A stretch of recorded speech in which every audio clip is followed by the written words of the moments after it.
Okay, so it's 1222. So 1222 on a, and it's another full moon, I think. I don't know. I was thinking, like, I don't know.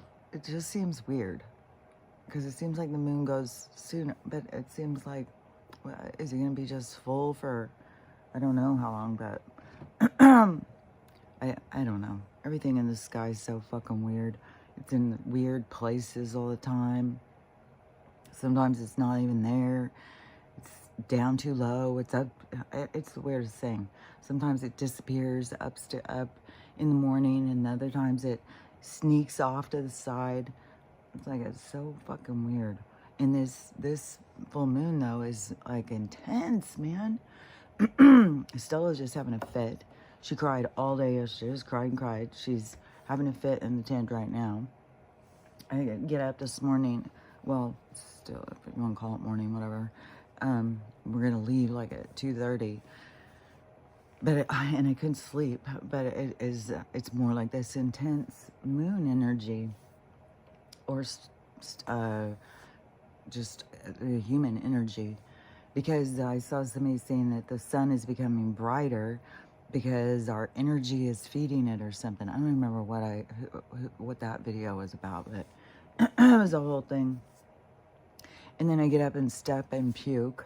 When I was just saying, oh, Max hasn't puked. Well, no, she used 2 huge, nice piles this morning in the shag. Oh, my God. Oh, God.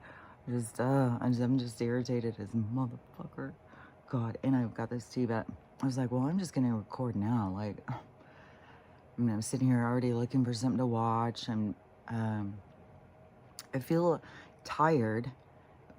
Like I haven't gotten any sleep, but I feel like I can't sleep. It's one of those where you just can't sleep. It's like it's just noisy. You can't relax, and the noise is like not outside; it's inside.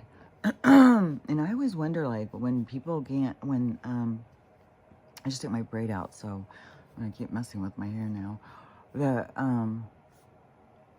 and I put oil on my face, so now my hair will stick in my face. But my braid was, I don't know, sometimes when I'll have it braided, even though I'll take it out and comb it every day, I don't know, it just becomes heavy.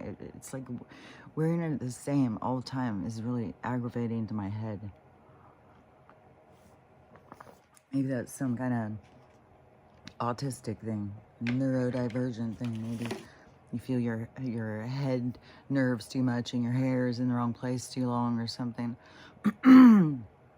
But it's a thing. And I know a lot of people like like you wear a ponytail too long and then it'll start aching and you take it down. That will ache for, it can ache for a day or something. It can ache way beyond how long you wore the ponytail. So anyways, it's just kind of the same. It's like sometimes you just gotta change it.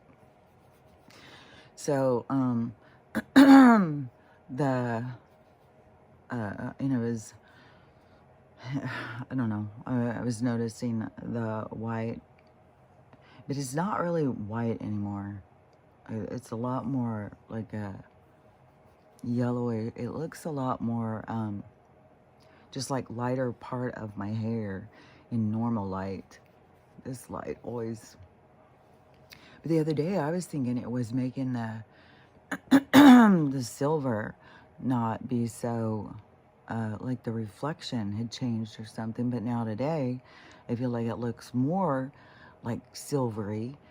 But then I was like, well, maybe it's my skin color and the redness in my cheeks because I sat outside all yesterday. And I don't have to clear my throat every 5 fucking seconds. See, I'm just really bitchy. I feel tired and I can't sleep. I'm irritated. Everybody just keeps pulling on me and pulling on me, wanting me this, wanting me that. It's just like, oh, God, give me a break.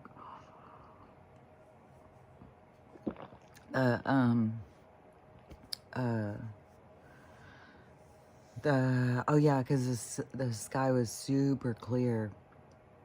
And then I saw him start to spray and I was like, damn it, of course. And then they didn't do it. That went away. And it was a long spray, but it didn't turn into anything. And then there was no more. And then I was like, oh, well, maybe they're not gonna. And so then it was nice and clear all day. It's supposed to be, well, today's supposed to be cloudy at some point, and then it's supposed to be super sunny and hot for the next week. It's like, I gotta find more stuff to do. I am gonna get super dark because I love to sit outside and I got nothing else to do, and the dogs love it. And at my house, I didn't barely get any sun. Here, it's sunny. So, anyways, that was what I was like. The color palette change makes this look different to me or something. I don't know, because I know it's not getting more silver. It keeps fading more. And then also how far down it goes and how much and stuff, like it keeps changing. But I was walking with my mom the other day, and I was like, man, is your hair getting more gray? Is this like, I don't, maybe it's because I hadn't seen it out in the light like that from behind or something. But it looked, and it was like perfect streaks, like she had gone in and got these perfect streaks of silver through her hair. And I was like, no, it's got to be going the other way. But anyways, it was weird. So, but I know it goes the other way. Your skin, your hair, all sorts of things inside of you start turning the other direction. All the stuff they told you was aging all of a sudden turns around once you start having minerals and doing your detox and stuff.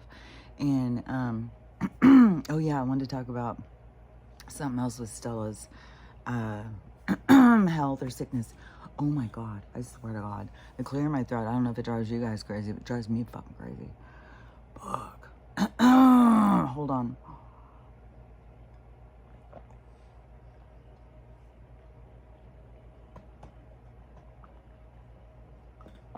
I had a whole cup. That, the throat clearing thing. Oh yeah, driving me crazy. It just seems like if I could just clear one time, it would just stop, but it just keeps coming back and coming back. It's just driving me crazy. But I still am not coughing. Even yesterday, I started to cough for something. I don't remember. I started to cough though. I was like, oh my God, I can't even cough. It's like this just dry, like, there's nothing. And I know that has got to be the CH dioxide. So it's got to be. And that whole situation where it was like, scared me, you know, because I didn't know that much about this stuff. And then got the big, huge amount of it. And, but then it started clearing this because my sinuses are still, they're not all stopped up like they were. I still have some kind of mucusy thing, but they did start spraying again, though, in the evening. And then today's supposed to be cloudy, but so, I mean, there's toxins, you know, which are going to create allergies. So my body's still, there's something, but whatever was made home inside my chest or inside my lungs, which I feel certain was mold spores or fungi or whatever, which is so hard to get rid of. And if it really, like, this isn't like doctors diagnosing or something, you know, this is me just paying attention and reading on things. Because then when I went to read about that stuff, and it freaked me out, because all the stuff, like when I went in Google, it was like, oh, it's dangerous, you're gonna die, this is the worst, and all that. And I was like, son of a bitch. But we also know, you know, that is tainted information. So I was like, I just can't get this shit in my head, because you have no idea what my head will do with that shit. It was so funny because Amy sent me this video the other day, and this happens all the time, belly button, anything. And so Amy sends me this video about some, I don't know, some weed disease. Now they're saying people are getting after smoking for 10 years and all that stuff, and the symptoms and stuff. And right away I'm like, I did just enjoy that shower, maybe I've got it. I do feel kind of nauseous. Like, I start looking at those things. So I can't have those in my head, because I start thinking of them, paying attention to, I start giving them life. And so, in that kind of shit. You don't want to be giving it life. You're gonna die. You're gonna get sicker. All that stuff. So then my mom the other day, when she was looking it up, she found these guys talking about it. I don't know. I shared the videos. And there's more information. You just got to go and look for it. But yeah, don't trust Google. I don't know. You can try Rumble. You can try YouTube. You can try different things and look up. And a lot of the people who share information at this point understand, most of them talk in code. And so you can find some. The ones that don't talk in code, well, they're not as awake as some other people anyways. So they don't know. And there's people out there, they're just like, what's going on? They take down my videos for saying stuff. And it's like, yeah, gotta catch on to that business. So, oh yeah, because mine, they've taken my following way back. It's the fuckery. It's a fuckery all the motherfucking time. These bitches. And right now, I don't know. It seems like so much stuff is a show. What was the thing the other day? Oh yeah, that penis rocket thing is a real thing. My mom said, oh yeah, that's the Bezos rocket. It looks like a giant penis. It's the most craziest, ridiculous thing I've ever seen. I was like, yeah, it looks like these people are taking off in a dildo. And she said, oh, they've already been doing that. William Shatner already went up, which he died yesterday, apparently. And so she was just talking about him, and then he dies. And then, but all these women, which also includes Katy Perry, is also going up on this little escapade. So I don't know. It seems absurd, but they're either trying to distract us or create a drama. Who knows what the fuck they're doing? It's just constant bullshit. It's bullshit. We're gonna go a little bit up in space and give them this whole thing. You guys are making shit up now. You're just fucking making shit up. There's no goddamn space out there that you're fucking going to. And 250 miles, well, it's 200,000 light years. It's like, shut the fuck up. Yeah, how fast are we spinning? Did you clock us yet? Like, oh yeah, we're going 600 miles per second, or some bullshit, spinning in circles. It's like, oh, fuck off. It's fucking shit. It's so irritating. Once you figure out how much they've lied to you, it's just like, fuck off. And then it's so hard, though, because you have so many people who buy into it, and they'll fucking argue with you. And it's just like, it's all lies, people. It's all fucking lies. So, anyways, back to the sickness thing. Oh, yeah, but while we're on the hair, let's do this so I don't forget. Yesterday, when I first got out of the shower and I first took my hair back to braid it, I was like, what in the hell is this? It was like a big old thing of a bunch of new hair. I was like, well, maybe I really will get a new thing of bangs or something. I don't know how much hair is going to grow. How much hair I've lost. I know my ponytail, or my braid had gotten, because like I said, I used to have 2 braids that were like the same. Now it's like 1 braid. So I've lost a lot of hair, but everybody's losing hair. So, and I mean, that's what happens when you get poisoned. So anyways, I wanted to, oh yeah, let's look at the tooth. And I looked at it last time when I was taking a shower in the mirror. I was looking at it really good. It is so built up. Like, it still is like, all jaggedy. So it will still get gray and dark spots in it. Well, it's healing, but oh my God, it's so built up. I couldn't believe it. It was like, wow, that's crazy. So yeah, your teeth really grow back.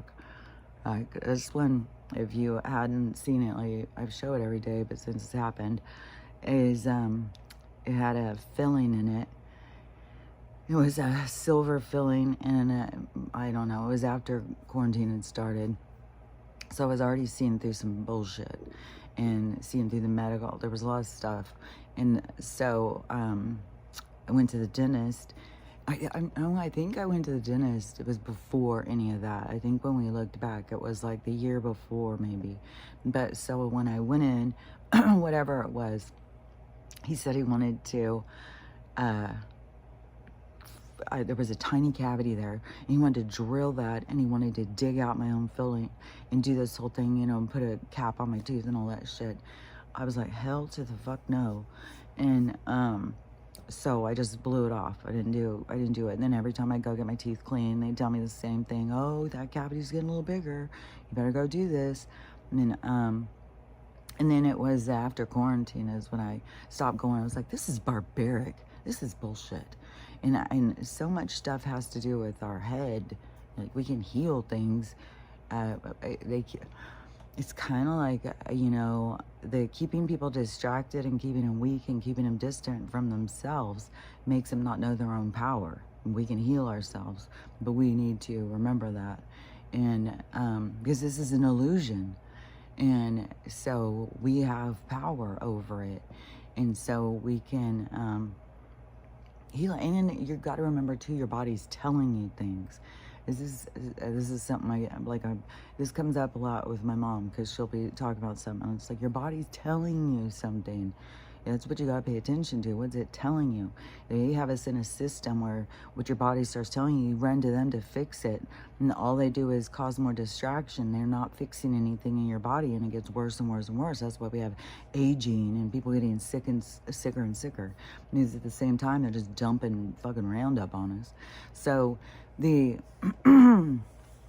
so a lot of shit is about, your head and knowing that you can heal. And that's going to be a part of this whole quantum healing thing, apparently, is like the quantum healing things will work if you believe in it. If you believe you can have it work and you can heal. If you don't believe you can heal, then you're not going to heal. And so a lot of people have to realize that they can. They have to break the program that they can't. And so that's going to be a thing for some people. Some people it'll be easy, and those ones are kind of the trailblazers. And then other people, it will be more challenging. Everybody's going to have different kinds of challenges. There's going to be a lot. And there's going to be a lot of people who are good at this and not good at that. But everybody, will have a focus to get better, Like, people will start really understanding the benefits of meditation and how, going in and sitting in a time of reflection or correspondence with your higher self, then that brings you into a healing process. So it's good for you. So it's the same as yesterday. I have a bunch of things open, so hold on a second. So let me finish with the tooth thing. So anyways, so he had said he wanted to do this thing with my tooth. And I was like, no fucking way. It's like barbaric. What they have us going through a dentist's office using power tools on our teeth and shit. I was like, this is fucking bullshit, man. And, I think I'd already seen, once I saw about the hydroxyapatite shit, and the mineral that our teeth are made of, and using that, not using all this other stuff they've told us, not the fluoride, like, it's just so much shit. And so I was like, I'm not gonna go and do that thing. And then one day, however long ago it was, I bit down on, it was a soft thing. It was weird as shit, because it was a coconut cookie. I was gonna make these coconut cookies, like Mounds cookies, and it's just coconut and sweet condensed milk can, chocolate chips, and almonds. And then you cook them, in like a macaroon or something, and then the Mounds cookies are really good. But anyways, mine weren't turning out, so I just saved the dough stuff. And then I started just eating that sometimes. I was like, man, this stuff is good. Uncooked. I think, why would I need to cook it? And tastes kind of like Mounds, just uncooked. So anyways, I was just ate like a little bite of that, so it's really soft. And yeah, I mean, you could think, oh, well, you probably bet on an almond. Maybe I did. I don't know. But it didn't seem like it was anything hard. And, but I felt something in my mouth, or felt something. I can't remember. I don't remember pulling out a part of my tooth. I must have swallowed. I have no idea. I have a lot of things that I still can't remember really good. Because I was just thinking about that yesterday. I was like, fuck, I don't remember something about last year. And then it's like, well, does it really matter? It's like, man, I just can't remember at all. So anyways, I don't remember. I just remember that all of a sudden my tooth was broken in half. And I was like, what the fuck? So I was looking at it and it was like giant black. It looked like bad. It looked really bad. And so, and back here where this dentist had broke my teeth, I went through a whole lot of stuff with that. And so then I was like, oh shit, this is gonna fucking hurt. I hope it's not, it got the nerves open or whatever. And so when I would drink stuff, it seemed like it was okay. And, but I made the appointment to go to the dentist so they could look and tell me, your tooth broke. I don't know why. It just seemed like it was the thing to do. And so when I went up there, they said, that it was broke and that I needed to fix it right then. And I started saying all this stuff, and it was going to be $200, and then this whole fucking thing, about drilling it, but it was probably not going to last. It was probably going to need a root canal. So you're going to go through all this process, pay for all this, then we're still going to have to do this. So I was already set on, I was going to have it pulled. So when I went and was talking to him, he wanted to push me on the other thing. Oh, you don't want to lose that tooth. You don't want to lose that tooth. And I'm thinking, they did that to a tooth way back here. They told me I needed to fix it. And then it was this one. So they told me I needed to do this thing. So I did that. And then it was like, oh, that didn't work. So we're going to do a root canal. They do that. Then the root canal fails. And then they end up having to do surgery, take the tooth out. It's like, wow, I'm not going through all those bullshit, especially once you have already gone through that part of the awakening in medical and you find out that all the infection that they have, everybody's got all this infection. We're not supposed to be having them drill and put shit in our teeth. We're not supposed to have them be doing root canals and stuff. They're causing infections and shit because we can heal ourselves, but they want to practice on us, just like they bring in these dogs to the goddamn shelter, and before they're going to euthanize them, they go do surgeries on them. Fucking bitch-ass motherfuckers. So, so anyways, he was trying to push me to do that, and had me kind of like a nervous wreck. And then so I was like, well, maybe I'll just have him fix it right now. But I left it up to the universe, so I just texted my mom, because it was a couple days before payday, and to see if I could borrow some money, but she was out somewhere. She wasn't near her phone. Or she would, her phone was in her purse or whatever, so she didn't respond for hours. And so I told him, well, I can't do it right now. I even had told him, well, what if we do it? Can you just set it up to take the money out of my account when it goes in? Oh, no, we can't do that. I was like, okay, well, I can't do that. Well, you could get the credit card, the care credit. Well, I blew that thing off when I blew off all my credit cards. So, yeah, I'm not doing that again. And there's nothing, these credit cards won't allow me in at this point because I blew them off in 2020. And when I started seeing through the money thing. And then, so anyways, I just was like, okay, well, I'm going. And I made the appointment to come back in and do it after payday, which was a couple weeks. And then I started showing the tooth, and then some people were like, oh my God, that's bad. You better get that fixed and stuff. And so I took that time as the universe was purposely gave that block of time. In that block of time between the dentist appointment and it breaking, it started healing. And it was like, oh, this is healing. So I'm not going to go in and do shit. Let's just watch and see what happens. So anyways, that's the long version of what we're doing with this tooth.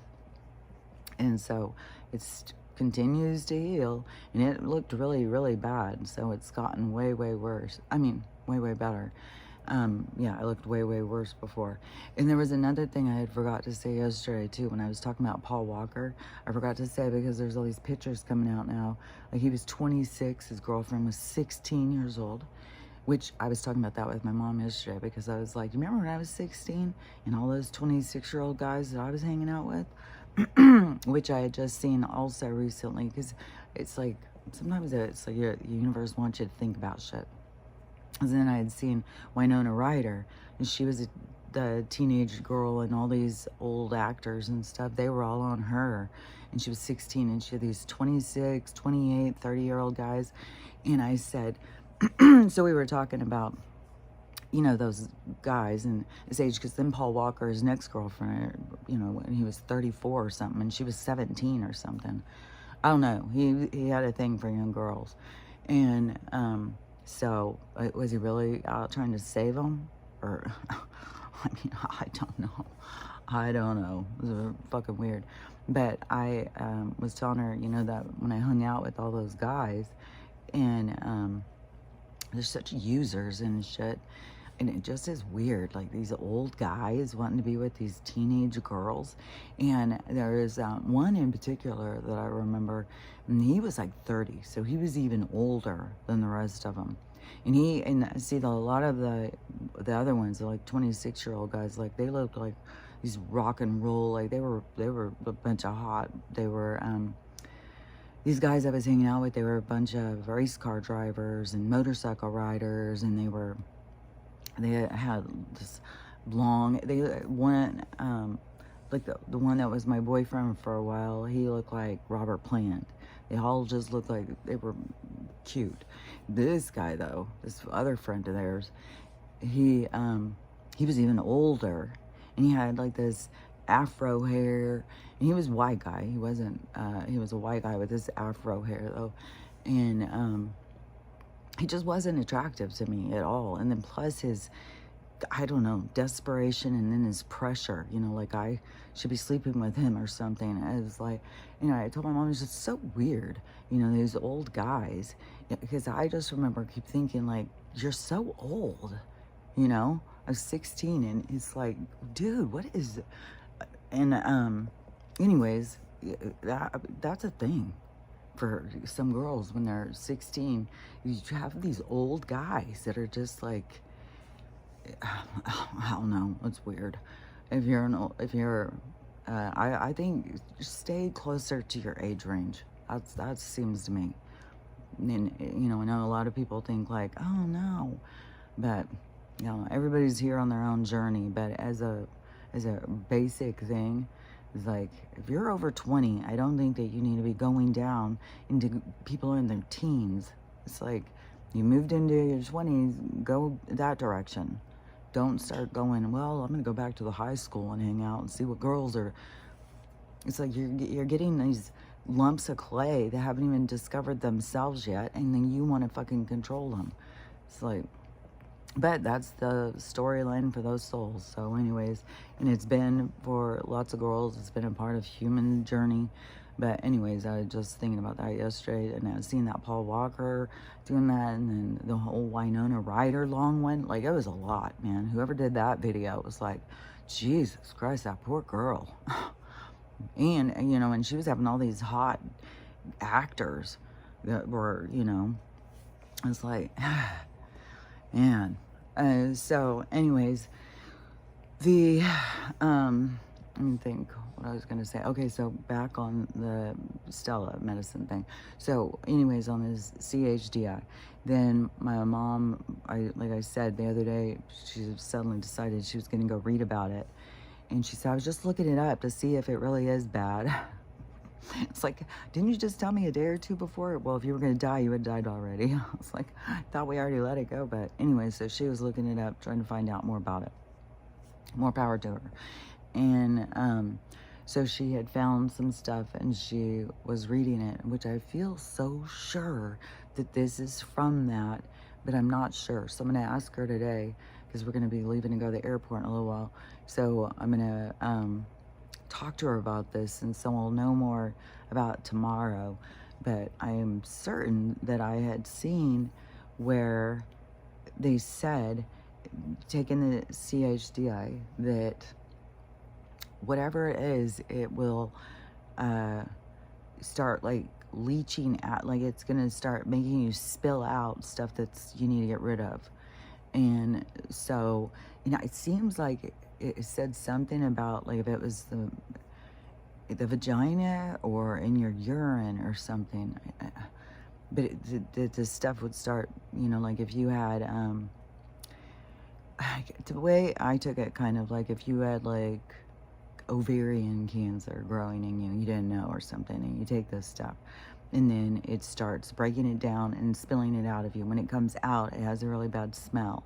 And so in this thing that was saying is you may notice this bad smell coming out of you or something, but it should take like a week and then clear away. You know, like, I'm sure I did not make this up in my head. But anyways, it seems like that's happening with Stella. And she's so whiny right now. Oh my God. But I'm one of their bottles. So ours was already activated. And my mom said, I still think it's doing something. And so I was like, okay, well, I'm going to keep putting it in the dog's water then. I haven't been taking any more of it. But I put 3 drops in their bowl of water. So they're all getting a little bit, but, you know, not a huge amount because they don't drink that whole thing of water themselves anyways. And, but yesterday, so it's been a couple days that I did it a couple of days in a row. I'm going to do it again today. And there's a whole protocol too. Like it says start with 1 drop, then go up to 2 drops, then by the week be up to 3. And then you keep going up. Like I said, I shared some of these guys' protocol thing. But so she yesterday she was laying over here. So she's been whining, and she was licking.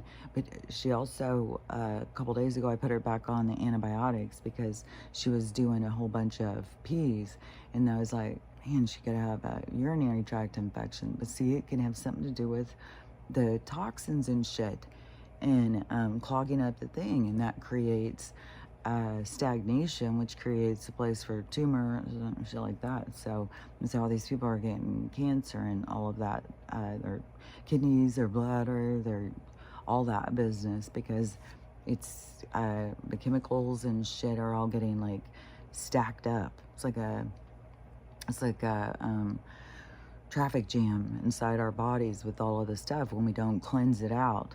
So it's just staying in there, and then they use other things, like I said, to like bind them and stuff and hold shit inside of you, and it making us sick on purpose. And so I gave her the antibiotic, and then which is one that my mom makes up with this stuff, and some of this stuff is expensive. But it's all like animal stuff. It's all these rescue people. They either talk to vets and find out stuff, or they come up, like I'm sure there's some that just go to the vet for every little fucking thing. But my mom's group of all her friends and shit, they don't go to the vet for every little thing. They like do a lot of stuff to take care of the animals themselves. And so she has this freaking antibiotic stuff she mixes up. So in the last time Stella had it, it was like she got better real quick. And so yesterday she was just being whiny. The antibiotic's almost gone, and she's not doing all that crouching and peeing every 2 seconds. But and she hadn't since the first day. As soon as she starts it, it's like better, but then you have to still finish it. And so so she was being whiny, and but I was like, sometimes I have no idea what's bothering her. No idea. I think she's emotional for one thing. I think she whines a lot. But she was laying over here by me, and she got up, and there was a wet spot there. And so I smelled it. I was like, oh my God, that is horrible smelling. And then I was like, I wonder if that, because she had licked there a few times where I thought, well, maybe the antibiotic's giving her yeast infection.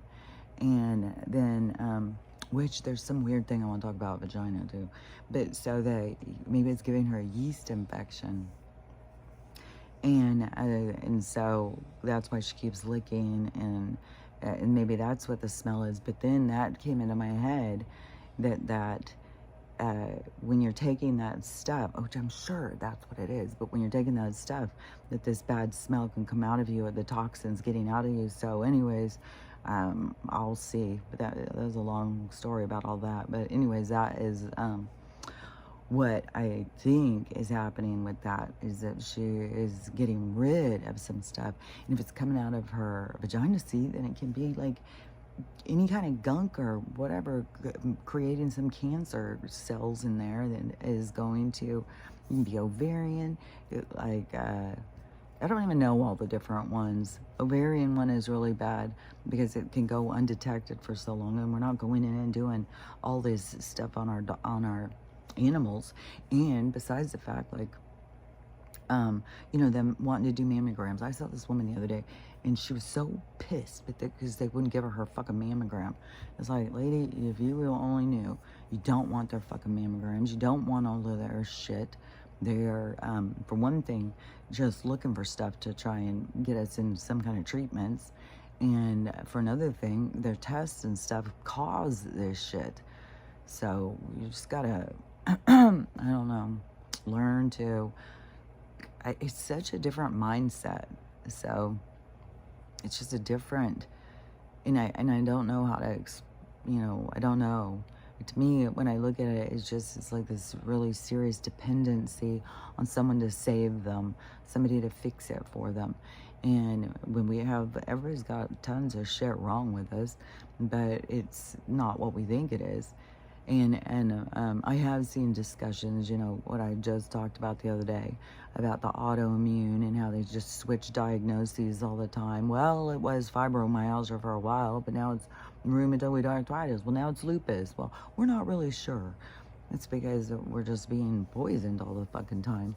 And then these dumbass doctors just trying to come up with, I don't know. They just give them a book of solutions. Oh, look, if you can match their symptoms to the solution, hey, guess what? We got a magic pill for that. These doctors, okay, do I get a kickback? Well, hell yeah, you do. We're gonna give you a party. Okay, well that works. So, anyways, it's a bunch of fucking bullshit and fucking scams in all directions around us. Politicians fucking selling us out. Doctors fucking selling us out. Dentists, who knows what the fuck their thing is. They just want to go in and torture people, I guess. Yeah, lawyers, fucking realtors, fucking city council, like all these motherfuckers. And some of these people are going to be facing serious shit. It's not going to, that's still ahead. There's no getting away with shit. If you've done some serious shit, there's no, it's not going away. There's going to be consequences. Everything is going to have consequences. Everything is going to get the other side. And so there's people who thought that they could skate through and just do bullshit, and they're going to find out, no, you don't. The universe is going to let you know, no, there's a universal law. You try and play games and you're going to put shit out of order, it's going to come back on you. You can't do shit. You can't fuck people over and think that it's, free and clear. No, that fuckery is going to come back on you. And so it's, the consequences are going to be like universal. It's going to be like the universe is giving you back. So all I can say about it is whatever you do comes back to you. So, and the person that you're putting out comes back on you. So you just gotta, it's not like you can magically turn yourself into a healed person and just be, pleasant and not. All I can say is that you just got to start noticing yourself, becoming more aware of yourself, catching yourself in your times of turmoil or trouble or your triggers or whatever. You got to catch yourself and notice, and that is when you can grow. It's when you just are going around and not paying it, just like a childlike way of being, not thinking things through, not being more thoughtful or mindful of your own self, not paying any attention, thinking you can do whatever, that's childish.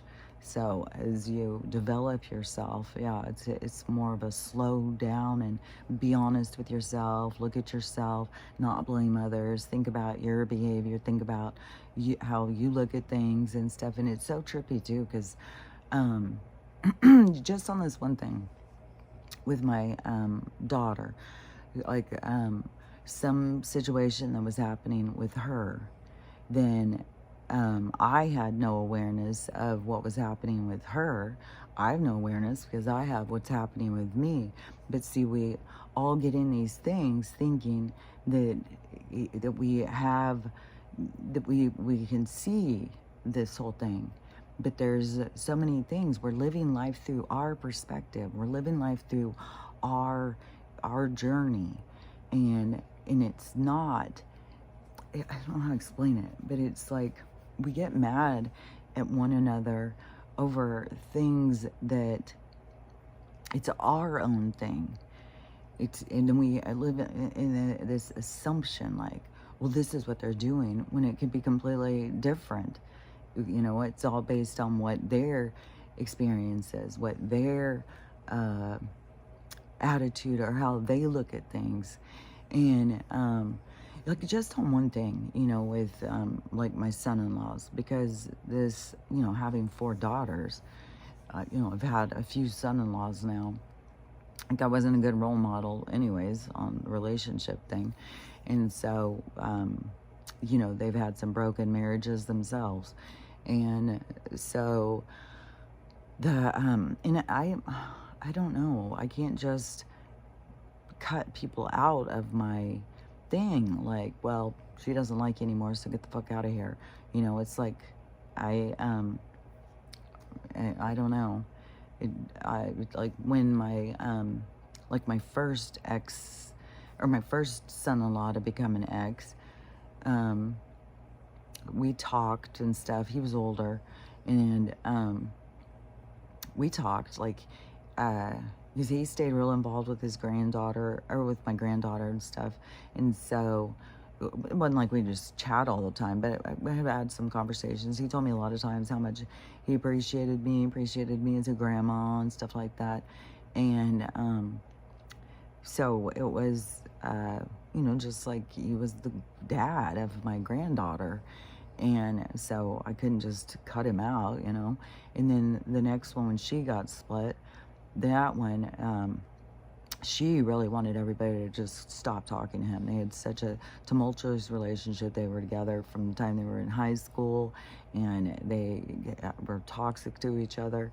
So she wanted people to just like stop. And we kept talking. I was like, this is the dad to my grandkids. I gotta have a good relationship with this person. Like, I can't just get caught up in your stuff. But see, as the daughters, then it can look like, oh, mom chooses other sides and stuff. But it's like from my own perspective, my own existence. You know, I have to base my relationships on how I look at things, how I see things. That's how I have to live my own truth, because I have my own consequences. And so I'm and when other people want you to do things, see, it can become irritating. But anyways, you know, I've had this thing with all of my daughters who have split up. But this one, she didn't have kids with him. And so it seemed like clean tie. Nobody needs to. But he had been, you know, since he was in high school. And then one thing, too, is that when men get married to women, they become absorbed in their family. They don't go and hang out with their, like, you know, it's Christmas, it's this, it's that. It's like you go with the daughter's family so much. And so then there's like, okay, well, we're going to go fit in time with his family, too. But the daughter's family, like our family, became his whole thing. And so then when they split up, which was a very sudden thing to him, that he was like left out in the cold. Like there was nobody, you know. He had distanced himself from his own family. Then this family, he's getting blown off. I was like, I can't do that to somebody.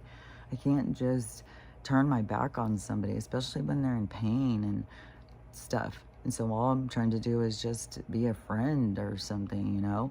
Just still give them some place to fall when they're having a hard time. And he's had a hard time through this. You know, I think he's doing better now.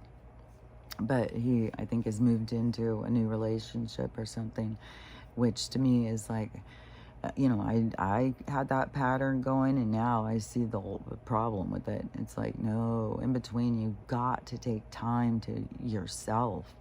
You got to take time to figure you out, to process out of that relationship. And I wish I would have taken more time, and then I probably wouldn't have hit into such a um, hard fail at the, when my patterns became clear to me. But I couldn't see them before because everything's supposed to happen the way it happens. But you always look back and you think like, well, if I could have done that, I wish I would have done this. I wish I would have done that. And, we always wish, like, I wish I would have understood that sooner. I wish I would have seen that sooner or whatever. But I didn't live that. So I don't know. But to me, it seems that you need to take time after a relationship ends and heal from it. Is piling it all at the end and thinking like, oh, this next one, this is the one. This is going to be fine. That other guy, he was just a loser. I'm going with this one now. And then you find yourself in this same trap. It's just a different face on it. And so you have to heal your shit. Going out of a relationship thinking, oh, it's them, it's them, it's them. It's not going to do you any service. It's going to make you just, like I said, you just create a pattern. And it's always... What I found is like every time I would think, oh, this is going to be different, but it was different, but it was just as bad. It just had a different, like, oh, well, they don't do this, so they're going to be okay. Well, this was a problem with this guy, but this guy doesn't do that, so it's going to be great. We'll be fine. And then you get with them, and they've got a whole new thing. It's like, oh, God, didn't know that they were going to do that. But then also, there was patterns. I have patterns. Like I was constantly with these alcoholics and shit. Constantly, and alcoholics are selfish. They are unstable. They fucking don't, they're not consistent. 1 minute, everything's great. The next minute, it's the fucking hugest disaster of the world. The one thing that would always get me when my dad was an alcoholic, well, I mean, he was an alcoholic my whole life, but when I was a kid, and how it affected me back then was it would be like, I don't know, like in the evening, say when they're at a certain point of their drunkenness, then it's like, oh yeah, tomorrow we'll all get up, we'll go to the zoo, we're gonna have this great day, all that stuff. And so then you're a kid, you get up, oh, we're gonna go do that now? No, we're not doing that. What are you talking about? I'm not doing any of that. And it was just like this shifting, like... It was like this unstable fucking bullshit all the time. And it was just so irritating. But then you marry people like that, and it's the same shit, just over and over and over. And I don't know. To me, I just kept feeling like lost in the, like, what is this with relationships? What have I done wrong in the world? What is my bad karma that this is what I'm stuck in? And I couldn't see it all. My side. I couldn't see my part. I couldn't see, oh, well, if I loved myself, I wouldn't put up with this shit. I wouldn't, there's people out there who, somebody like that says one thing to them, it's like, see ya, thanks for showing me your red flags, go by. And so but being toxic, then it was like, oh, well, I feel sorry for them. Oh, well, they'll get better. Oh, well, they've had a hard time. Jesus Christ. Those people with their hard time, they'll come and suck the fucking life out of you. It's like, dude, I had a hard time too. Yeah, because you're a loser. You're a slut. You're a whore. You're a drug addict. It's like, God, what the hell? And those are some rough years, man. Rough years. But there's this thing about the vagina thing. So this is something that's coming out. It just kind of just trips me out. Is, to me, it started, I don't know, a couple months ago, a couple weeks ago, whatever it was, where I saw there's women who are going in and getting this vagina surgery so their vagina looks better. And I had heard this years and years ago, something about that. I don't even remember what it was, but so then it came in again. And so it was like these women, and I think it was a podcast, and they were talking about all this surgery and stuff that people are getting on their vaginas. And so women are getting where they're adding more labia or something, or they're getting it stretched or something. I don't know, some weird shit. I was like, how weird. Why would they do that? That is so weird. And so, I don't know.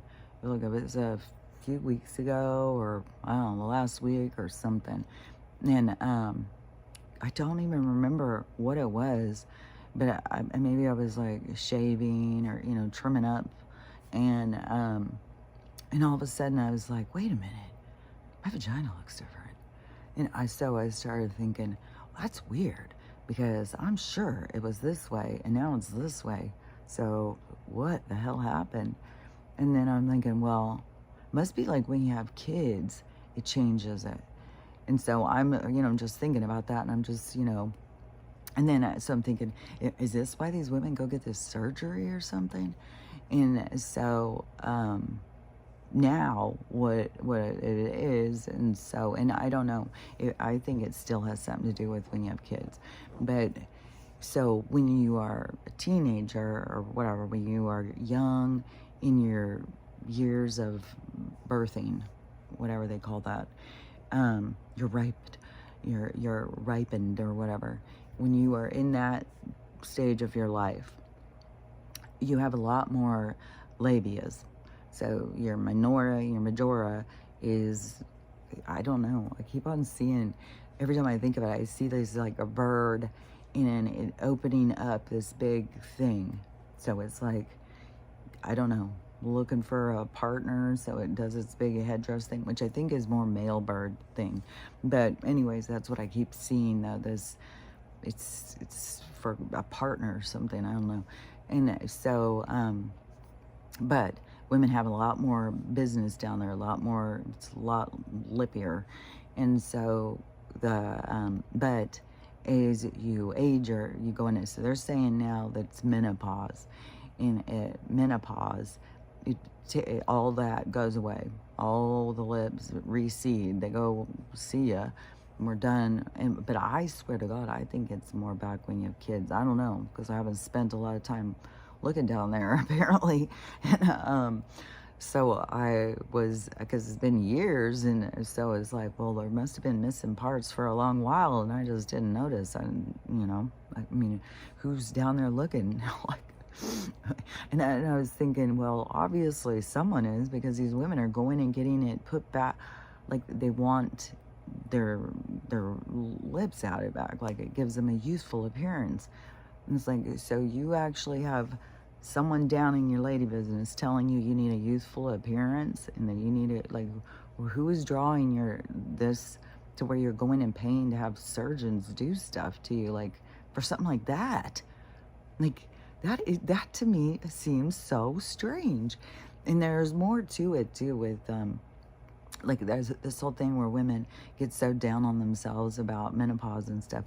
And it is somebody was talking about it was some animals, I can't remember, but once they reach this menopause thing, and maybe whales is the only other thing that goes through menopause, I can't remember what, but they said that it's like better for the being. It's like becomes smarter. Well, I can't remember. It's like a development, a new development. Like I can't remember how it was explained. It's almost like your hormones change, and so now you're a lot more level-headed and you're a lot smarter. It's a really good period of time in people's lives, but women feel like, no, that they got to keep being able to give birth. It's like, why? Like, but they feel like that's what, being young and being able to give birth and have a lot of stuff down there is, it makes you younger or something. It makes you more vivacious or more beautiful or something. It's like, we gotta get out of this idea that stuff about being young is what is more attractive. And that's coming from a world of pervs. And so it's kind of like programming or something. And so a lot of women, as they age, they start feeling bad about themselves, when you should start feeling like, fuck, I'm going into the best years of my life, man. And instead, they've got these women, just losing themselves in menopause and shit. And I went through it when I had my hysterectomy. I went through it. I went through gaining weight and just a lot of stuff of the changes and everything. But keep going. Go towards yourself. Don't don't succumb to the idea of menopause or whatever. Keep going towards your healthiest self. Like I was telling my mom yesterday, when we were talking, I was telling her about the swimsuit thing and how weird it was with this clothing thing now and changing, because she knows too, like that they've changed the sizes, like because she's been around a long time, and yeah, she's saying like a size it used to be like a size 12. Now that's like a size 2. It used to be a size 12. And so the sizing is way different, and they keep reducing it. But like I said, then it gives people the illusion, and then they get caught up in this number. Oh, well, I only wear a 6. I only wear an 8. Well, really, they're moving the sizes up.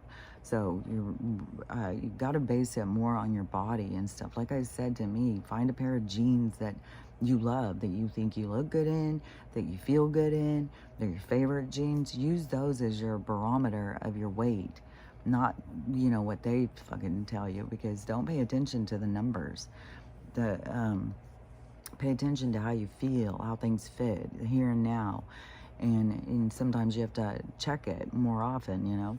I don't know. I think that your body kind of tells you, like, when you're being indulging, when you're being indulgent, you're eating a lot of crap. And so just, pay attention to that, and if you're eating a lot of crap, like you come back on vacation and you put on your jeans and you're like, oh, they're tight, then, you don't go buy another pair. You just start cutting back that week. You start taking better care of yourself. Give yourself time to regulate. And the more closer you stay in this 5 to 10 pound range, the easier it's always going to be. It's like when people get up in the 20, 30, 40, 50 pound trying to lose weight and stuff, then it's burdensome, and they get beat down. They feel like, well, I can't lose weight. Well, it's menopause, it's old age, it's this, it's that. But I was telling my mom yesterday, well, I know like the size I wore then and the size now, and I'm the same measurements as I was in high school. And I'm the same measurements as I was in high school. And I've gone through having kids, and I've gone through the menopause, I've gone through the hysterectomy, I've gone through all of that stuff, and there's ups and downs and stuff, but you get regulated once you start really focusing on your health and focusing on a daily routine, a lifestyle. Then yeah, you can go back. So all these women who think like, oh my God, I'm just stuck now being old, my waist is thick and all that stuff. It's like, no, you just got to remember and start taking care of yourself. Focus your mind of where you want to be. I put mine back to high school. It was like when I was in high school, I liked my body. No, it wasn't like I liked my body when I was in high school. No, not at all. As a part of my whole hating myself through my whole fucking life. But I, being at this time now, going through all the different stages, looking back, and it's like, that's where I liked my body the best, was back there. And so then, to me, I told my body, I said, and this was, I don't know, I think 2 years ago or something, I told my body, that's where I want to be. I want to get back to being like that. And so then my body started telling me things to do. And so I just started going along with what my body said. And that can sound really crazy unless you are in communication with your body and you know how to listen to it and read its signs and stuff. Then that will sound crazy. So you can learn how to do that if you don't know. But otherwise, it just sounds nutty. But yeah, your body tells you. It tells me through... like, it will tell me something like I need to eat through cravings. It will be something like I'll start being like, oh my gosh, I really need blah, blah, blah. And then I'll be like, oh, so my body needs protein, or my body needs this, or my body needs that. So I'll just like, I can tell by that kind of stuff. But I've been doing this since I was a little kid too. And then what was the other thing too? Because then it would have impulses, I would call it, or like I don't know what else to call it, but an impulse, feeling that, you know, like, oh, I need to do jumping jacks. I need to get up and do some jumping jacks. That's what I need to do. And so you can get up and do your jumping jacks because your body's telling you, like, you know, you've told your body what you want from it. Now it's telling you how to get what you want. And it's not going to just give it to you. You have to participate. And so that is, I think I was already doing like daily stuff, but it started showing me more things to do and more exercises to do and stuff. And then I started seeing like, oh my gosh, I'll tell you, let me see if it's here. Oh, it is. This thing, if you, when you get these bands, they come in a package of, I don't know, like 6. So if you get these bands on Amazon, they're exercise bands, and they, I don't know, it's like $10 for 6 bands or something. And this is the extra heavy. I always use that strongest one. And so this is like how it's like really, really strong. This fucking thing. So let me see if I can. So you put this around different places on your legs. So say this is one exercise. You put this, so your legs are like this, and so you have these down below your knees somewhere. You got to find your own place, and you got to find which band works for you, and always be moving up. Like if something starts getting easier, like if you have to start with the easiest one and it's hard, as soon as it becomes easier, switch to the higher one. As soon as it becomes easier, switch to the higher one. Keep pushing yourself.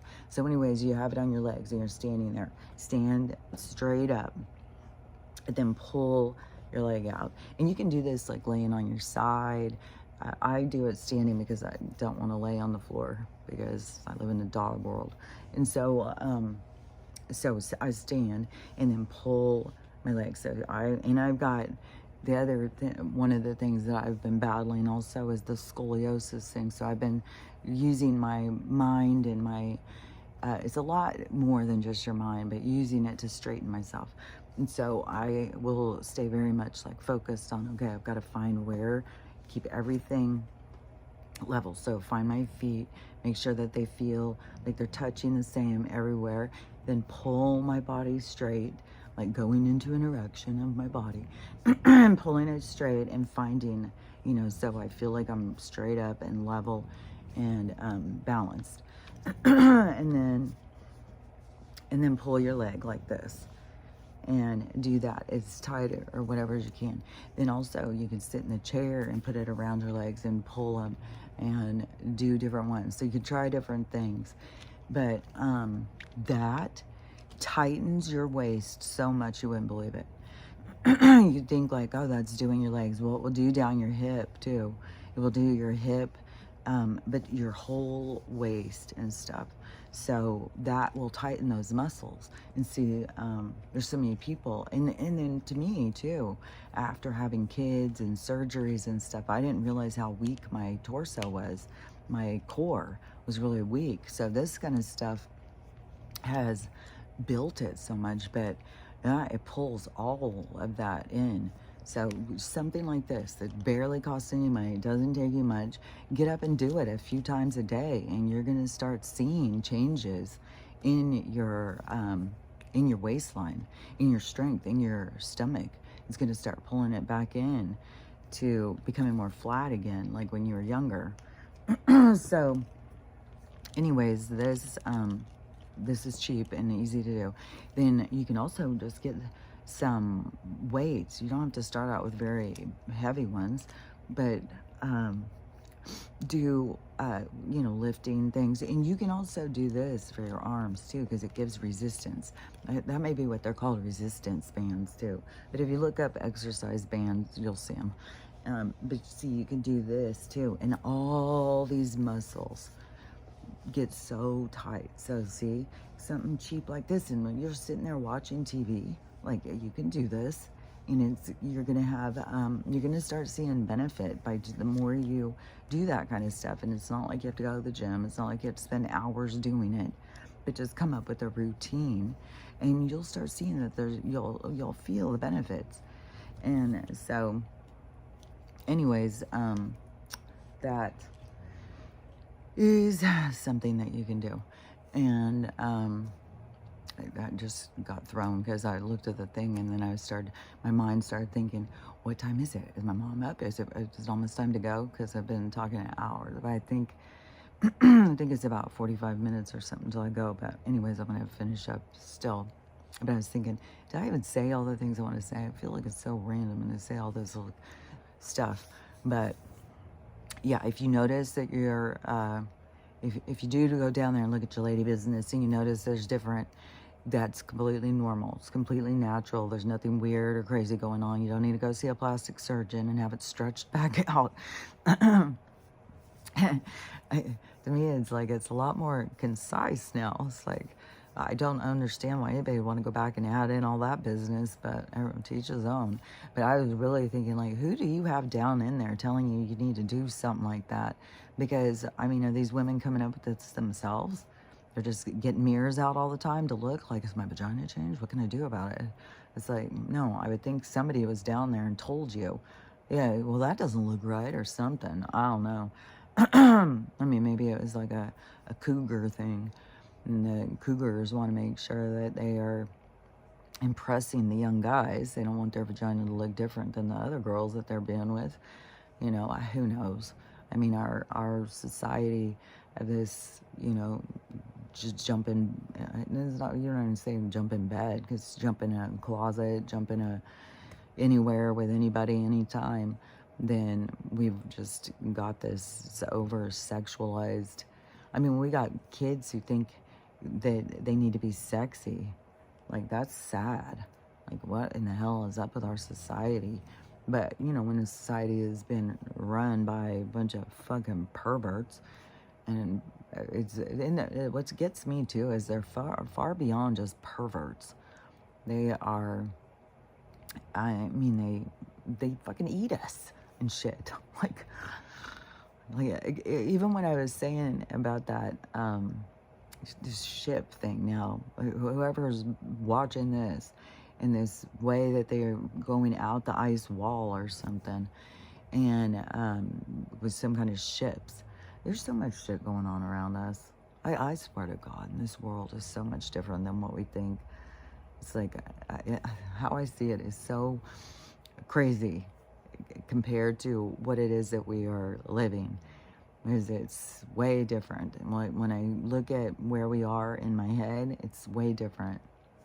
But so, going out in these shipping containers or whatever, and you know, I think in the Secret Space Program, the guys that I had seen on Laura Eisenhower's show, they said that a lot of those are filled with a lot of dead people, like the people are already dead. But then I don't know. The whole thing is so weird because it's like it's not real, but then in the storyline, it's real. But it's not really real. Like, there's nothing that's really real. But I don't know, that just trips me out, how things aren't real, but like, we can go get surgery. Like, we can suffer consequences in our bodies and stuff. We can have mold and fungi growing inside of us. It's like, I don't know, it's weird. And cut parts out of us, but we're not, I don't know. That messes with my head. It's like, it's a part of the storyline. It's a part of making it all seem real, but it's still not real. And the more that you can pull free from that concept and into this other, that's when you start going more with your light body. You start being able to heal yourself and and do more things like that. I don't know. Right now, I just feel like, what the fuck am I talking about? Sometimes I just feel like it's such a clusterfuck of what I'm talking about. Because it's like, yeah, this is what I've been doing. This is how I've been living. I've been doing this kind of stuff since I was a kid. I've been listening to my body, talking to somebody, someone out there. If I'm talking to my higher self, I'm talking to other beings, I'm talking to all different people all the time. But all I know is I'm talking to somebody. There's somebody talking back to me. There's somebody telling me shit. And they've been telling me shit my whole fucking life. And I've lived different than most of the people. Like, I know there's other people out there who have lived like me. But when I'm talking to people, like, I'm an oddball. Most people don't live like that. They don't go and listen to their body and talk to their body, talk to other things, and or other beings or whatever. And what trips me out is like belief systems or something, because like my belief system comes from my communication, and then in my journey, the things that come to you, but that's also a part of your journey. The stuff that comes to you is meant to come to you because you're meant to learn or grow or understand or whatever. Like, your whole life pattern or your whole life plan comes to you. And so the things that I learned along the way, and mine was a spiritual path from way back. Like I said, I was born to somebody who was religious, and then there was also the two poles, because my dad wasn't, my mom was. So I had this place in between that I was trying to understand. And when I would go to church all the time, because we had to go to church when I was a kid, didn't matter if my dad stayed home, we were going. And I would the things that I would be told, I would question them. Like, it would come into my head and I would question them. And I always had these other beings or whoever telling me, and it didn't match their stuff. And I always went with how I felt about it. I didn't ever just buy on to, okay, well, you know, that's what they say. It doesn't matter what I feel inside. It doesn't matter what these voices are telling me. That's it. I always had that counter thing to counter all of the stuff. Whatever they said, you know, I had an opposing thing, and I always went with what I believed and what I saw and what I felt. And that apparently is very strange in this world. Most people will put that aside and go with what the group says because they don't want to be an outcast. And so, yeah, I found myself being an outcast a lot. And so I can take that on as my own responsibility, because I wasn't going to buy on. I wasn't going to just do things that I didn't feel were right. And then I always had this strong voice inside of me that were telling me things. And so I always listened. And but it's been all a part of that just led me right into this healing, this reversing aging, this seeing through the illusion and stuff. It's all a part of the whole thing. And so the talking to my body, knowing that this is a science experience, knowing that we're being watched all the time. Like, there's all these people who keep getting these faces in the clouds now. There's tons of those videos. You can go look at the faces in the clouds, and they're all over, and some are pretty spooky looking, but people are getting freaked out, you know. But there's nothing to fear about any of this stuff.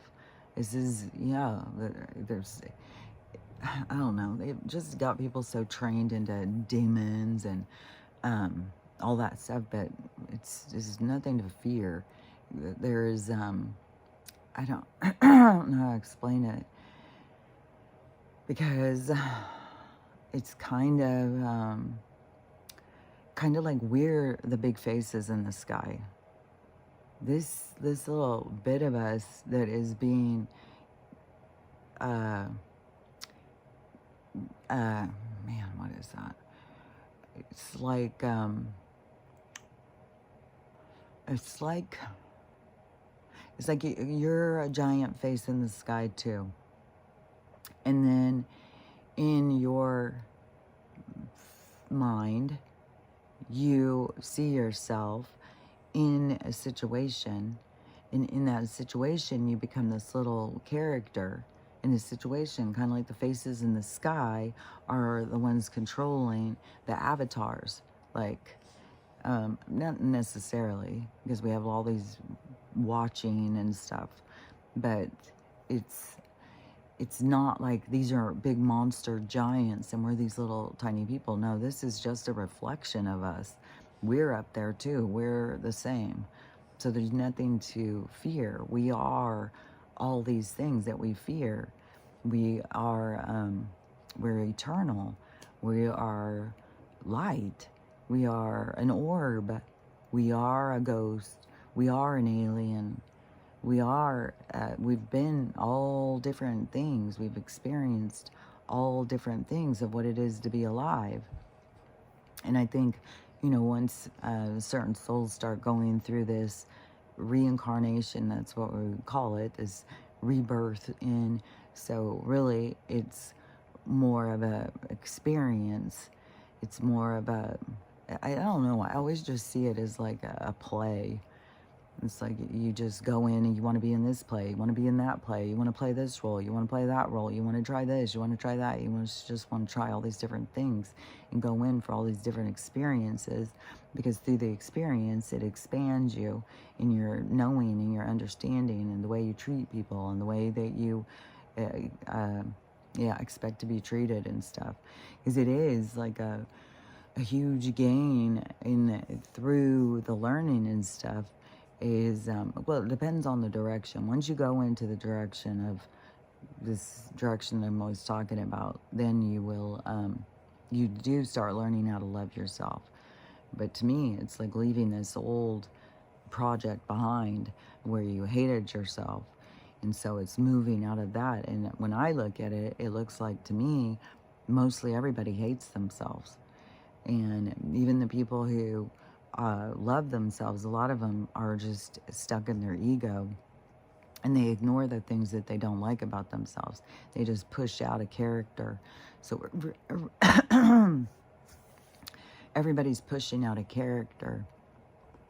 And so, but once you let go of the character that you're creating and you really start caring about yourself, loving yourself and stuff. And it can be like there's lots of people who don't love themselves because they don't like their body. They don't like their hair. They don't like this. They don't like that. So they're just down on themselves. And it just like, you know, the eyebrow thing is shit. Because now I can look at my eyebrows and think like, oh, my eyebrows fit my face. They fit my eyes. They go with my face. It's like who Kelly, this is what Kelly looks like. This is what she looks like right here. This is the character. This is what she looks like. And I was like, if I would have had the Brooke Shields eyebrows, that would have made me look better. It would have been like, they wouldn't have fit my face. They wouldn't have suited me. They wouldn't have, you know. But that's the thing that we're all doing. Well, I want that girl's nose. Well, I want that girl's eyes. Well, I want that girl's mouth. Well, I want that, you know. There was this girl yesterday. Her lips were so fucking ginormous. I mean, they looked crazy. And so she's doing a video to ask everybody. One of her friends told her lips were too big. She needed to go get the stuff taken out. And so she was asking the general public, you know, what do you guys think? Are my lips too big? Because my friend says they're too big. And so she's showing them, you know, and it's like, Jesus Christ. I went to read the comments, and there was people like, you seriously, you can't tell? Like, you can't, they're huge. And so many people were like, that's a good friend. Like, well, keep that friend around. She's being honest with you. Because everybody was like, they're huge. They look, you know, they look silly. They looks like so fucking huge. I just can't even. And, but people get lost in themselves. Like, they cannot see. It's like they get focused on, like, they want this feature. Like, I don't know, Angelina Jolie's lips. And then they can't tell. They lose focus. And they keep puffing them up and puffing them up. And they don't fit your face. They don't look right. I mean, so when you just go back to your regular mouth, then, I mean, you may not like it so much. It may not be the mouth that you think is the preferred mouth of the time, the trendy lips. But they make up who you are, what your face is. Why are we trying to switch out and everybody get the same features so we all look alike? It's like, what is wrong with just looking like you? And yeah, you got these eyebrows, you got this nose, you got these cheeks, you got this face, and we all have these different ones. But yeah, there's just something you know, like, I'm seriously, like, I really thought I would be so much better if I had Brooke Shields eyebrows. And now I look at it as like, geez, I would have looked silly with those eyebrows. But you can't see your face when you are down on it, when you're looking at everybody else's face thinking, theirs is better. That's way better. God, if I only had that nose, I would look so much better. And it's like, we really need to get into the really just accepting our faces and being like, well, this is what I look like. This is what I came into looking like. And this is what I look like. And loving it, just learning how to love ourselves, man. It is so valuable. And it's so crazy in a world where everybody hates themselves. They hate everybody else. They're fed up. They, there was another thing popping into my mind. They hate them. They hate themselves. They hate. I can't think of what it was. But anyways, it's a definite distortion, and it's definitely an energy drain.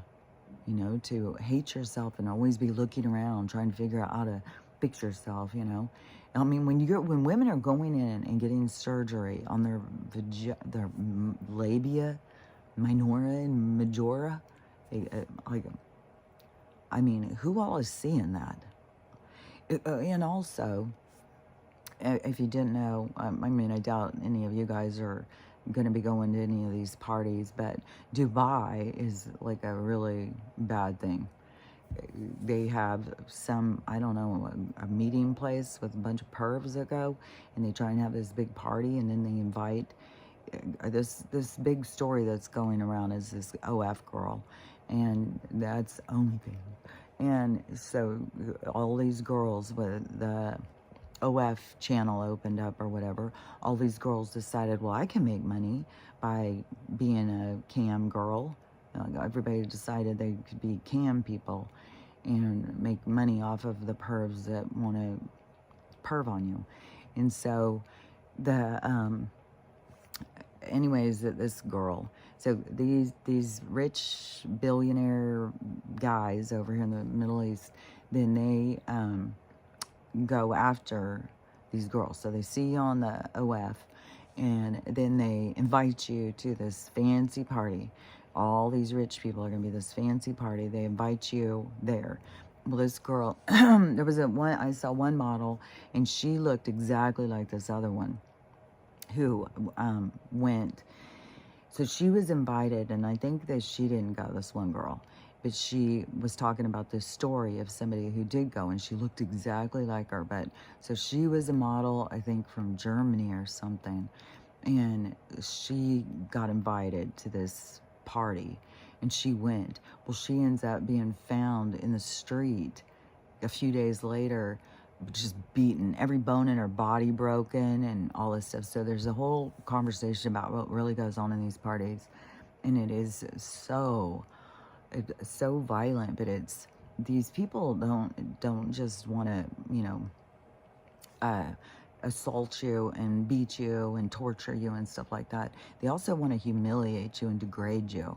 So there's poop eating. And the one girl who was talking about this the first time I heard this story, I think on this OF thing, some people do that.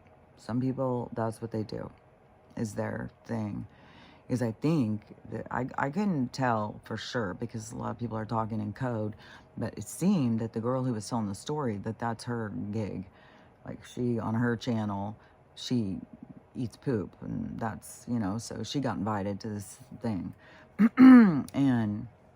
But they make you do that kind of stuff at these things.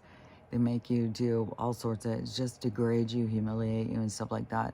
But I think that they look at it as like, well, you're doing it to yourself anyways. You know, you've already lowered yourself. You've already made yourself into somebody who they don't see as being respectful, don't see as any. And then, so at these parties, these girls are going missing, which also in Atlanta, don't want to apply for jobs on Indeed. Those people are going missing. There's 17, weirdly enough. There sure is a lot of 17s going around lately.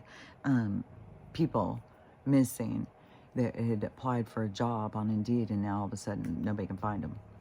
So, um, my two granddaughters, they were out shopping yesterday at the mall, and I was like, do not talk to anybody. Don't talk to, because um, in order to lure little girls, they don't just use men coming and grabbing them. No, they use older women.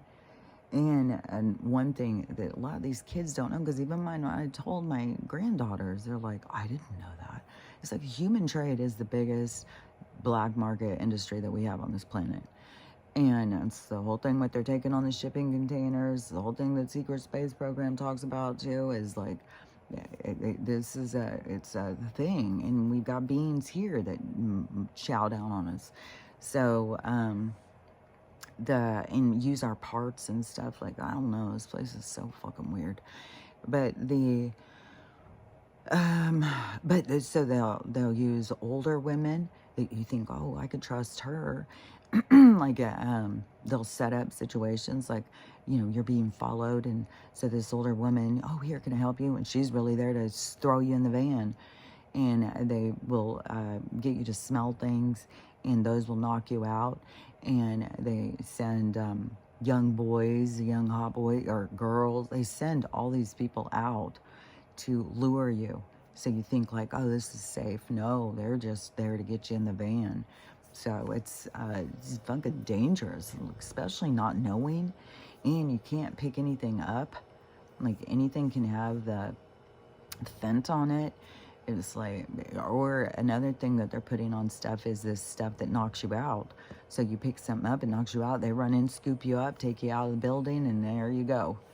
It's like, Jesus Christ, it's so dangerous out there, man. And there's so much that just keeps going and going and going. Oh yeah, and get this too. This was what I saw yesterday, was Bill Maher. I was like, this is hilarious. But I knew that this was going to be coming, because I mean, I just knew, I could just see it. And I knew that there was like certain people that were in certain, like the blue especially. So you have certain blue people so the liberal people, so certain liberal people on TV, and that they would, and who knows, if I don't know if he's committed crimes, I don't know if he's in trouble for anything, but that they were going to turn, because that was like confirmation. That's like the rudders on the ship turning directions. And so you have all these people over here who they trust these people, which is so crazy too, because Russell Brand was one of them for a while, but he turned early on. And so then he, started getting charged with rape and stuff like that. I just saw him talking the other day too. And he's gone very Jesus, it's weird because he was spiritual, and now he's gone very into the Jesus realm. But anyway, so Bill Maher, he's been anti-Donald this whole time, since fucking 2014, I think. So he has been talking smack on this guy, which Donald will talk smack back, apparently. And so he had said a bunch of shitty things about Bill Maher, and Bill Maher had printed them all out on a piece of paper. For some reason, he was going to go to the White House. He was going to go see Donald. Well, this is all a big show. And you got to see, like, this is to turn, it's to affect these people over here. So these people over here who are all turned in the direction of, facing the blues and thinking that they're taking them in the right direction, and thinking that they've got all these people are on their side. Well, when these people start turning and saying, then it starts throwing a wrench in the storyline. So it starts making people naturally question things. And so he is, he's creating that rift right now. So he had a whole thing that he was doing. And so he was going to the White House to go see Donald. He said, I've never met him. But he was going to go meet him now, and he was taking this paper of all these mean things he said to me about me, and I'm going to make him sign it. And so he did, and he signed it, and he shows pictures of just like he signed an executive order. But anyway, so he starts talking about what a good guy he is. He's like, man, I didn't see it. I mean, I know I sound crazy right now, but he's really a really good guy. he some of the things he said was all the different people he's talked to, like Obama, Clinton, or whatever. He said it's so much more relaxed talking to Donald. You can say anything, and he'll listen. He makes eye contact. He converses. He laughs. He jokes. He doesn't take things personally. He is just really cool guy. He just in the whole time while he's saying all this stuff, he's like, I know I sound crazy. I know you guys just can't even believe it. I know it just sounds so crazy, but I'm telling you, it was much different than what I was expecting. It's so funny too, because that was like when I very first started saying anything to my family. And I started saying they're lying about him. Like, he's not saying the things that they're saying. And, oh, you're crazy. What are you supporting him now? And then when, I don't know, I got kind of chilled out. And so everybody was like, oh, you're crazy. Now you support that guy. You're, I don't know, a racist, all this stuff. But then it was, you can kind of become confused in your own self. But in my things stuff started coming to me, like all these people who knew him, who know him. And then there started being his stuff he had done. Like, I looked up stuff about things, and then you start seeing, like, he's done a lot of nice things for people. Like, he's really a nice guy. He's really a good guy. And people who actually know him, they are like, he knows, like, at Mar-a-Lago, he knows everybody's name that works there. He goes up, he knows personal information about them. He'll go converse with them. He doesn't care if it's a janitor or a cook or whoever. Everybody to him is just, it's a human. He's not in this hierarchy of, I'm better than you, I'm a billionaire, and you're just a worker, so shut the fuck up. No, he's not like that at all. He goes and he talks to people, he jokes around, he's very down to earth and approachable, and a super nice guy. And so everybody who knows him loves him, think he's just the greatest guy ever. And he is giving money to people. He's let people use his plane. He's like there was some people who needed to move their kid from one hospital to the next, and there was nobody would nobody would fly him because his kid was so unstable. And so he just, here, you can use my plane and get all this whole medical thing, and he'll pay for it all and get you over there and stuff. Apparently he would, before he was the prez, he would go into the newspaper and he would look for articles of people who had situations that he could help with, that he could do something. But anyways, so he really is very different than what people say. Like, it made me feel bad once I started seeing, like, oh, he was really a nice guy, because I was being mean as shit to him on Twitter. And so anyways, now Bill Maher is having that thing. But to me, it seems like it's set. It's like it's a part of the show. Like, I don't know what his real relationship is with him, if he really is, like, really shocked, I'm really surprised, I can't believe it. Or if it's like, well, this is what I'm supposed to say because I'm supposed to be playing this part right now. Because that's what it seems like to me. This is such a big show. It's just people playing parts. And, oh, my God, I've been talking a long time. It probably is getting close to time to getting ready to go. So, anyways, I'll start downloading this. And let me think if there was anything else I was going to say. I was just all over the place saying a whole bunch of stuff. But but there is things with health things to look in more of that, work on figuring out a lifestyle, a healthy lifestyle. And it's not crazy to go back and think like, I was in really good shape before I had kids, back when I was in high school. I really liked my body, and start being like, I want to get back to that. And start telling yourself, I want to get back there. I want to get back to where I was. And like I said, start doing the things that you did when you were in that shape. Like, one of the things I did all the time was I walked. I walked all over the place. We would walk before. It's weird, too, because I had a car. I had a car early. They made me get my license early so I could run errands for them and shit. Because I was the firstborn. So, I don't know, but I sure remember walking a lot. So, anyways, I don't know, maybe I'm putting myself back when I was 13. No, I know I wasn't 13 when I'm seeing that. Maybe I was 14. But I started driving when I was 15, and I had a car. My first car was a Volkswagen. It's so crazy too. There's certain things. It's like, God, I wish I still had that Volkswagen. Fuck, man. So weird. And that was like, fuck, 50 years ago or something. So, anyways, I'll just wrap it up here. I think I already showed the tooth. I already showed the hair. So we'll just finish up with just reminding you what we're really doing here.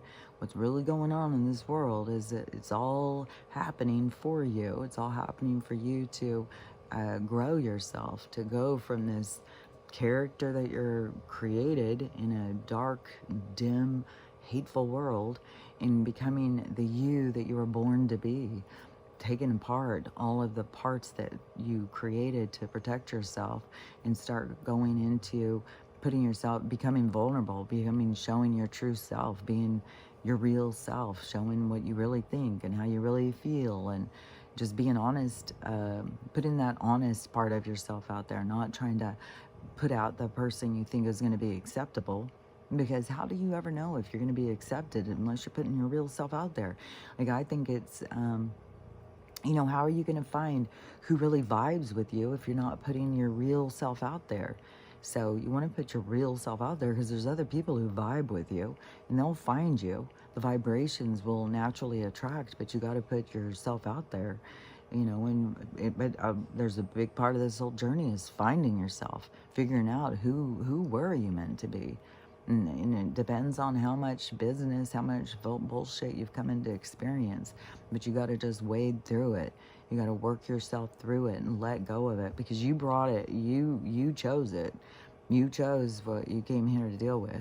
So you got to wade through it and discard the parts of you that you're not happy with and develop the parts of you that are lost and hidden, your talents, your creativity, the parts of you that are, the weird parts of you, get back in touch with the weird parts of you. Stop trying to be this perfect thing. None of us are perfect. You can't be this perfect thing. You can't take all these parts off of this person and put your face together and make this perfect face.